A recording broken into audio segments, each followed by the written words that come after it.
Mark 4:35 through 5:20. The wind ran out of breath. Late that day he said to them, "Let's go across to the other side." They took him in the boat as he was. Other boats came along. A huge storm came up. Waves poured into the boat, threatening to sink it. And Jesus was in the stern, head on a pillow, sleeping. They roused him, saying, "Teacher, is it nothing to you that we're going down?" Awake now, he told the wind to pipe down, and said to the sea, "Quiet, settle down." The wind ran out of breath. The sea became smooth as glass. Jesus reprimanded the disciples. "Why are you such cowards?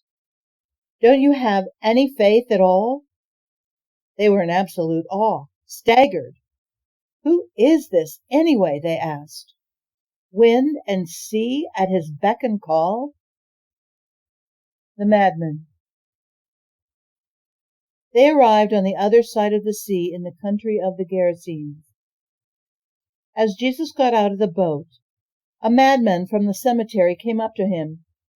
He lived there among the tombs and graves. No one could restrain him. He couldn't be chained, couldn't be tied down. He had been tied up many times with chains and ropes, but he broke the chains, snapped the ropes. No one was strong enough to tame him. Night and day he roamed through the graves and the hills, screaming out and slashing himself with sharp stones. When he saw Jesus a long way off, he ran and bowed in worship before him, then bellowed in protest, "What business do you have, Jesus, Son of the high God, messing with me? I swear to God, don't give me a hard time." Jesus had just commanded the tormenting evil spirit, "Out, get out of the man." Jesus asked him, "Tell me your name." He replied, "My name is Mob. I'm a rioting mob." Then he desperately begged Jesus not to banish them from the country. A large herd of pigs was browsing and rooting on a nearby hill. The demons begged him, "Send us to the pigs so we can live in them." Jesus gave the order. But it was even worse for the pigs than for the man. Crazed, they stampeded over a cliff into the sea and drowned. Those tending the pigs, scared to death, bolted and told their story in town and country. Everyone wanted to see what had happened.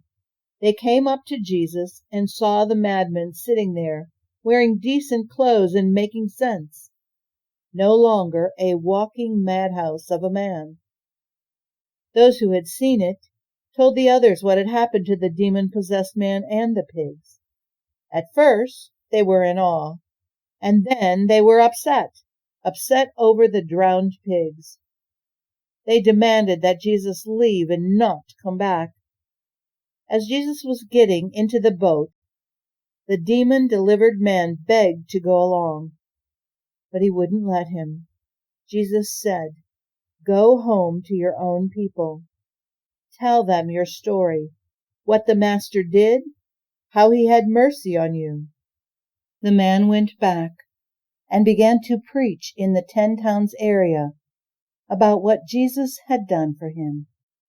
He was the talk of the town.